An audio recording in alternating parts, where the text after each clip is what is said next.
ایک مرتبہ حضرت شیخ عبدل قادر جیلانی المعروف حضرت غوث العظم رحمۃ اللہ علیہ دریا کی طرف تشریف لے گئے۔ وہاں ایک 90 سال کی بڑھیا کو دیکھا جو زار و قطار رو رہی تھی۔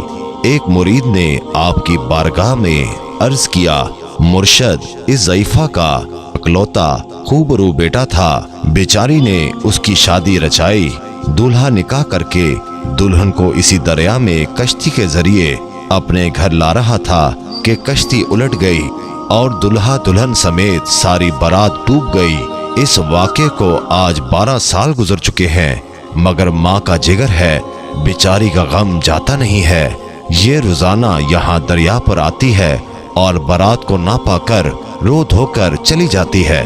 حضور غوث العظم رحمۃ اللہ علیہ کو اس ضعیفہ پر بہت ترس آیا۔ آپ نے اللہ تعالیٰ کی بارگاہ میں ہاتھ اٹھا دیے۔ چند منٹ تک کچھ ظہور نہ ہوا، یعنی کوئی کشتی یا کوئی سواری یا کوئی ڈوبا ہوا شخص نمودار نہ ہوا تو آپ بےتاب ہو کر بارگاہ الہی میں عرض گزار ہوئے، اے مالک و مولا، اس قدر تاخیر کی کیا وجہ ہے؟ ارشاد ہوا، اے میرے بندے، یہ تاخیر خلاف تقدیر نہیں ہے۔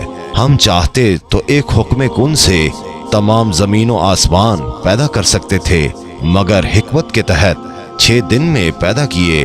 بارات کو ڈوبے ہوئے 12 سال گزر چکے ہیں، اب نہ وہ کشتی باقی رہی ہے نہ ہی اس کی کوئی سواری۔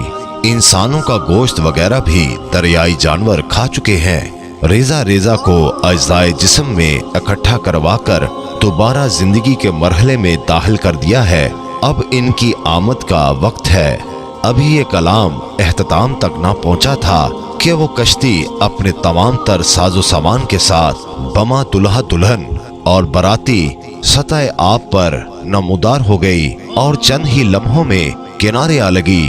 تمام باراتی شیخ عبد القادر جیلانی رحمۃ اللہ علیہ سے دعائیں لے کر خوشی خوشی اپنے گھر پہنچے۔ اس کرامت کو سن کر بے شمار کفار نے آ کر حضور غوث العظم رحمۃ اللہ علیہ کے دست مبارک پر اسلام قبول کیا۔ حضرت شیخ عبد القادر جیلانی رحمۃ اللہ علیہ کی یہ کرامت اس قدر تواتر کے ساتھ بیان کی گئی ہے کہ صدیاں گزر جانے کے باوجود برصغیر پاک و ہند کے گوشے گوشے میں اس کی گونج سنائی دیتی ہے۔ اللہ تعالیٰ کی بارگاہ میں دعا ہے کہ اللہ تعالیٰ غوث پاک کے درجات کو بلند فرمائے اور ہمیں اولیاء کرام کا ادب و احترام کرنے کی توفیق عطا فرمائے اور ان کے نقش قدم پر چلنے کی توفیق عطا فرمائے۔ آمین یا رب العالمین۔